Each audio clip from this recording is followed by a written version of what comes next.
Hey there, kids. Yes, coming at you live.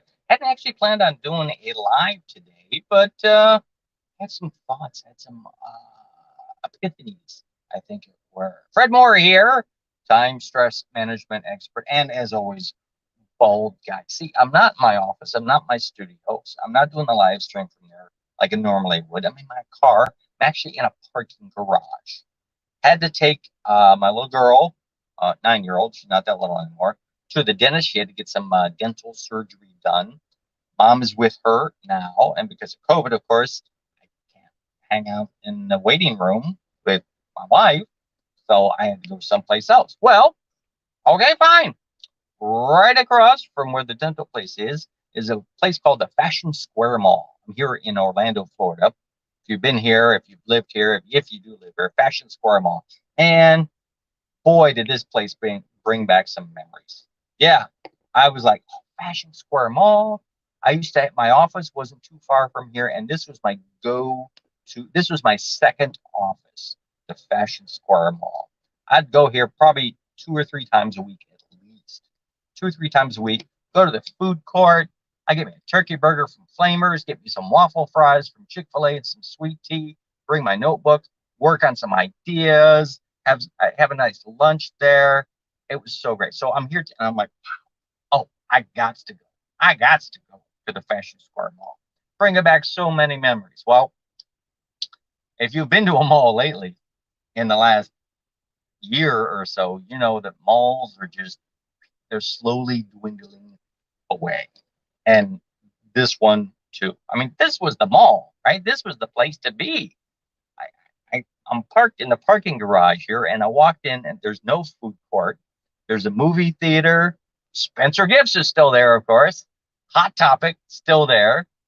There's a few stores, but hardly anybody. I mean, I should have known. I drove through the parking lot, and there's like hardly any cars. And it got me thinking. It got me thinking. You know what? Change takes change. Things change. We all know that things change, and there's not a whole lot we can do about it, right? What do we do when things change, right? They say that if you want to change, that change takes change. If you keep doing the same things that you're doing now, you're going to get the same results. You'll want to lose weight, but you don't change your diet or your exercise routine, it's not going to happen. Change takes change. I walk through the mall and I'm just thinking, it's like, all right, I know COVID, the shutdown killed a lot of businesses last year, the mall included, but they were on the decline already because things have changed. People aren't going to malls as much anymore. They're shopping online. And I know that most of these stores have done that. They've gone the online route and they changed. They changed with the times. But sometimes we don't want to change, do we? No, no, change is bad. Change is unknown. Change is scary, right? Well, I'm going to tell you 3 things today that maybe might help you deal with these things. Number one, we're always in a state of flux. Things are always changing. Every single day, there is something different happening in our lives, to our bodies, in the world, in the fridge. I've got a science experiment going on in my fridge. I don't. My wife is like, no, we don't. We have a clean out. Stop that. No. But we are always in the state of flux. So if you're afraid of change, realize there's nothing you can do about it. It's constantly changing. Things are constantly changing every single day. Now, they may not be big changes, they may be huge changes. I had a big change today. I was all set to do a keynote speech in New Orleans on the 20th of this month and got a call from the event executive, and he's like, well, New Orleans is not doing very good right now. And the hotel just called and said they're not going to have power for anything for many, many weeks. So what happened? It changed to a virtual event. Fortunately, I still remember how to do those. I thought we were done with those, but I guess not. So I realized that things are always in a state of flux. And I try to be as prepared as I possibly can for any of these flux moments. All right, get the flux out of here. What? Ooh, what did he say? No. So yeah, number one, realize. All right. Now, also remember that when there's no change, there's no growth. if you aren't changing your daily routine, if you're not changing the way you work, the processes, then you're not growing. Now, I'm not saying abandon things completely. I have a prospecting routine that I go through, and it works pretty well, but I'm always changing it. I'm always tweaking it. I'm always trying to refine it. I'm always trying to make it better. With my act that I used to do on cruise ships, remember those? Uh, it was never the same.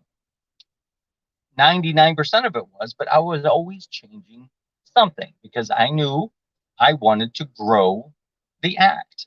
I wanted to make it better. I wanted to make it funnier. I wanted to make it tighter. My sales process, it's tighter, it's more efficient, it gets better results. The copy that I have on my website, the copy that goes in my email outreach is better than it was before. Why? Because I changed things. I changed and I tested. Without it, there is no growth. And I'd be doing the same thing I was always doing. Finally, number three, accept the change. Accept that change is going to happen. You can complain, you can whine, you can, I don't want things to change. I don't want things to change. It's not gonna affect it. Change is gonna happen whether you want it to or not. So once you accept it, don't dwell on it. Don't sit there and wallow in your maze and complain. I wish things didn't change. I'm so sad right now. Why do they have to change? No, don't dwell on it. Then move on. Move on after you realize, all right, I accepted it. This happened. I'm not going to dwell on it. Let's move on. What can I do to fix the problem? What can I do to grow from this experience? What can I learn from this experience? Whatever change happened, what's next? What's the next step? If you don't do that, then you're just going to be sitting there doing the same thing, wallowing in misery, not being happy, not making any money. And that's not where you want to be. All right. Hopefully you have enjoyed this. Hopefully I'm going to save you some time and effort. If you do want to save a little bit more time, go to 5hoursback.com. There you're going to put your name, email, address, and I will send you a link to a video that's going to teach you how to get, on average, about 5 hours back every single week. There's also a PDF if you want to read how to do it. 5hoursback.com. Check it out. All right, kids. I will see you next time. Bye-bye. Still here. Going back to my brand, and I'm going to put this picture up